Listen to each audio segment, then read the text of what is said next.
So we are harvesting sunflowers now. The bean fields that's left is still too wet, it's too muddy. We've had a really wet season and a really wet late summer season, and at the moment it's a bit difficult to get into the field. So the sunflowers is dry, so we are busy harvesting them.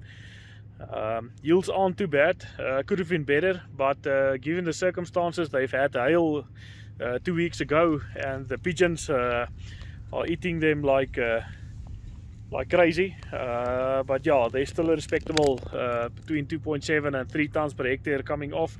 It's even some white mold sticking out its head here and there, but I'm thankful for the season so far, even though it had a lot of challenges to overcome. But yeah, sunflowers, it's actually a shit thing to harvest, but it has to be done. We take a disc and just disc on the headlands, so that the sunflowers, those stalks, really aggressive stalks, so that they don't break off any sensor wires. On the combine, I already broke off one. You can't reverse when you're harvesting sunflowers, so yeah, but it's being done.